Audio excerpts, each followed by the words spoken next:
Welcome to Excel tutorial. आज हम सीखेंगे एक्सेल के अंदर मार्कशीट कैसे बनाई जाती है और सैलरी स्लिप कैसे बनाई जाती है। साथ में मार्कशीट में इफ स्टेटमेंट यूज करके रिजल्ट कैसे निकाला जाता है।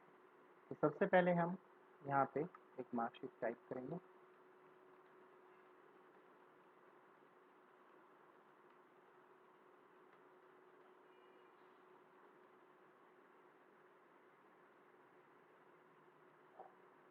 तो स्टूडेंट्स के रिकॉर्ड हमने यहाँ पे डाले।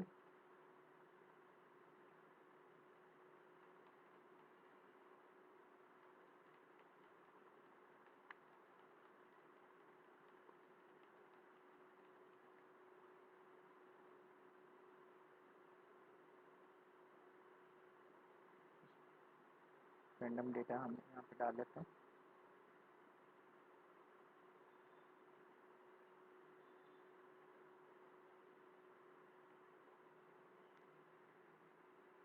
टोटल हमने निकालना है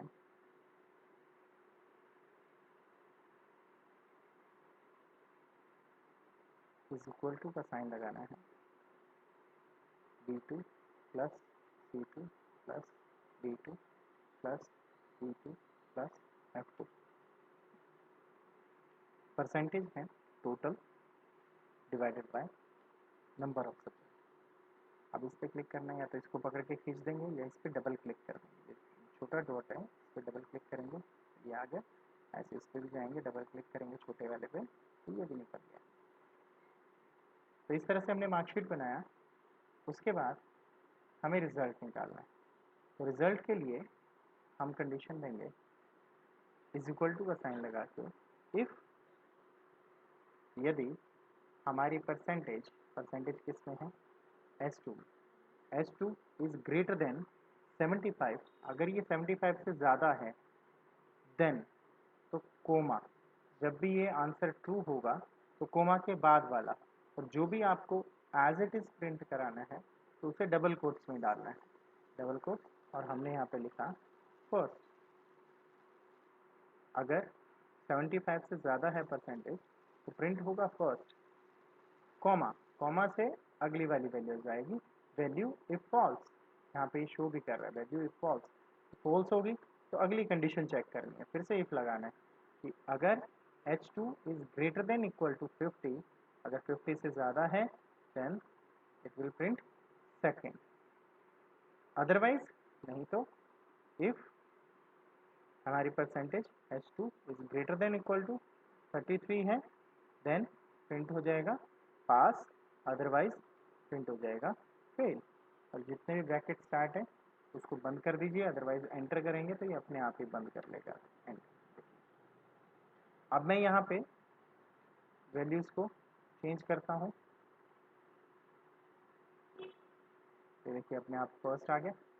ऐसे ही अब अगली कंडीशन देनी है, फिर से देखिए इफ़ हमारी परसेंटेज, अब परसेंटेज हो गई H3 is greater than equal to 75, तो आना चाहिए फर्स्ट। नहीं तो अगर आपकी H3 यानी कि percentage greater than equal to 50 है, 50 है या 50 से ज़्यादा है देन तो कोमा आएगा सेकेंड, इन्वर्टेड कॉमास के अंदर, क्योंकि एज इट इज़ प्रिंट करना है। नहीं तो फिर से कंडीशन हमें चाहिए कि अगर हमारा H3 यानी कि परसेंटेज अगर ज़्यादा है या बराबर है 33 के देन प्रिंट हो पास, अदरवाइज प्रिंट हो फेल, ब्रैकेट्स क्लोज। ठीक है, इसी तरह से आपने हर एक को लिख लिख के प्रैक्टिस करनी है, इसको ऐसे खींच के सीधा नहीं लिख देना। क्लियर है? तो इस तरह से हम मार्कशीट बना सकते हैं, टोटल परसेंटेज निकाल सकते हैं और इसका रिजल्ट निकाल सकते हैं। ये इफ स्टेटमेंट देखिए, यहाँ पे कोमा का ध्यान रखिएगा कि कोमा के बाद वाली ट्रू स्टेटमेंट है और उसके बाद वाली फॉल्स स्टेटमेंट है। जो भी एज इट इज प्रिंट करना होता है उसे डबल कोट्स में लगाते हैं, और जो कैलकुलेशन देनी है तो सीधा सिंपल कैलकुलेशन करते हैं। ठीक है, अब हम सीखते हैं एक सैलरी स्लिप बनाना। तो सैलरी स्लिप में मैंने यहाँ पे रखा name, designation, department, gross salary या basic salary, HRA, DA, TA, PF, IT और net. HRA house rent allowance, जो हमारे सैलरी पे बेसिक पे पे हमें मिलेगा। यहाँ से हम इसको थोड़ा थोड़ा बड़ा कर देते हैं। अब एचआरए हम सपोज करते हैं कि हमारे को 28% मिल रहा है, 28% ऑन इस बेसिक या ग्रॉस सैलरी, ये सारा का सारा ग्रॉस सैलरी पे कैलकुलेट होगा। ऐसे ही डीए जो सा है वो हमें 25% मिल रहा है, डीए डियरनेस अलाउंस या महंगाई भत्ता।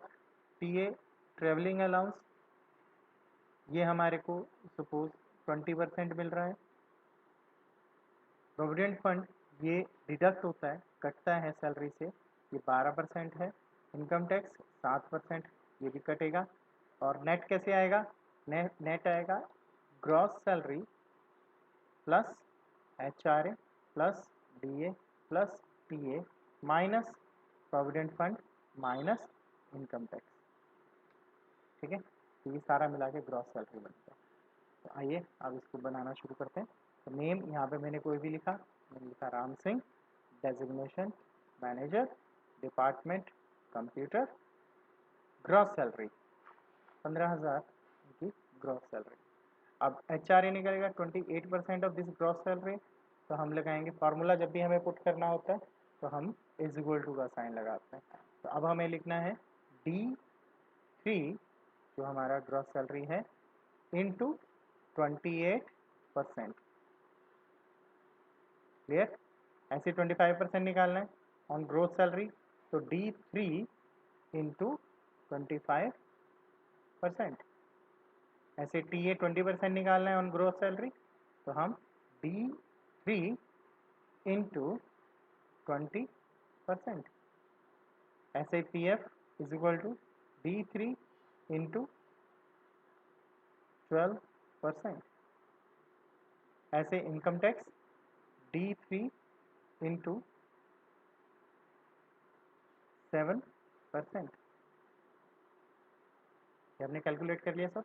तो जितनी भी परसेंटेज की स्लैब दी होंगी उसी के अकॉर्डिंग ये परसेंटेज कैलकुलेट करना है। और सैलरी स्लिप बनाते हुए जो भी परसेंटेज है वो बेसिक सैलरी या ग्रॉस सैलरी पे ही कैलकुलेट होती है। नेट बनाने के लिए हमें क्या लिखना है? ग्रॉस सैलरी है हमारा D3 plus H R A हमारा E3 प्लस डी ए हमारा F3 प्लस G3 माइनस, क्योंकि प्रोविडेंट फंड माइनस करना है तो minus H3 and minus income tax यानी कि I3। ये हमारी नेट सैलरी निकल गई। क्लियर है? एक रिकॉर्ड और निकाल के बताता हूँ। यहाँ पे हमने लिखा श्याम सिंह, ये हैं हमारे ऑपरेटर, ये भी कंप्यूटर डिपार्टमेंट में है, और इनकी सैलरी हमने दे दी 10,000। Same D4 into 28%। ऐसे is equal to D4 into 25% is equal to D4 into, ये 20% निकालना है, देन 20%। PF 12%, तो D4 इंटू 12%। ऐसे IT D4 into 7%। Net D4 plus E4 plus F4 plus G4 minus H4 minus I4 inter. ये हमारी salary बन गई net salary. तो इसी तरह से कम 20 आप एम्प्लॉयज़ की डिटेल्स आप लिखेंगे और उनकी सैलरी बना के देखेंगे। अगले क्लास में हम बताएंगे इफ स्टेटमेंट लगा के डिस्काउंट कैसे कैलकुलेट करते हैं। तो इसकी प्रैक्टिस करते रहिए। ओके।